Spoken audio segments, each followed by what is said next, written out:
Listen. The Omilanas teach a painful lesson for Sussexes about their freedom from the royal life. The Omilanas aren't like most royal couples. Kunle was raised as the crown prince of the Arigbagbo ruling house in Nigeria but has spent most of his adult life in the US and Europe.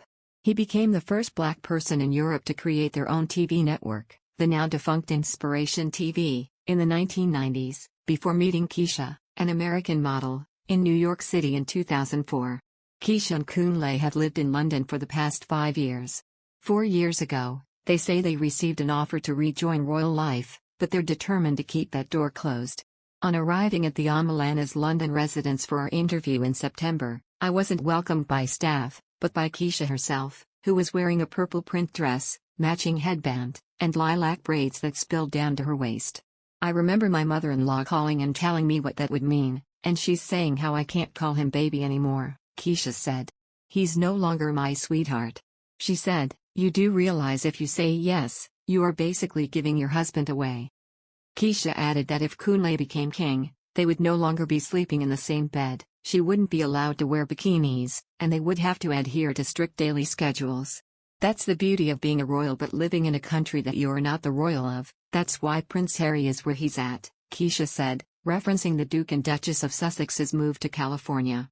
Even though Harry wasn't about to be king, there was no freedom to love who he loved, to be who he wanted to be. It all goes down to freedom, which is priceless to some people, she added.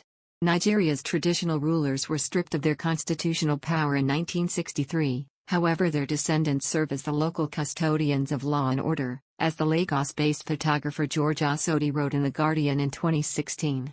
And nobody knows the exact number of monarchs there are in Nigeria, the BBC's Nduka Urjinmo reported in 2020. These monarchs are nevertheless widely respected as custodians of both religion and culture, Urjinmo added.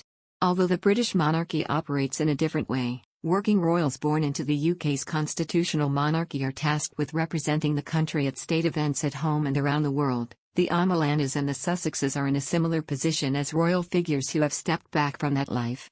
While the Omilanas seem to enjoy their freedom from royal life, like the Sussexes, they're particular about which members of the press they interact with. Harry and Markle were criticized when they agreed to a sit-down interview with Oprah Winfrey earlier this year after previously asking for privacy from certain tabloids.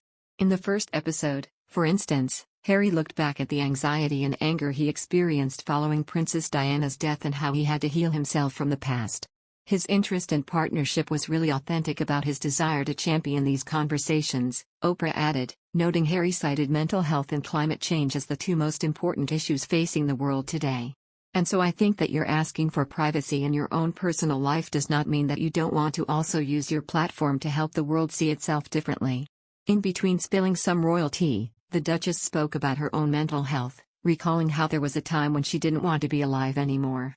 In addition, Meghan, who is expecting a baby girl, said an unnamed individual had concerns and conversations about how dark her 2-year-old son Archie Harrison's skin might be when he's born.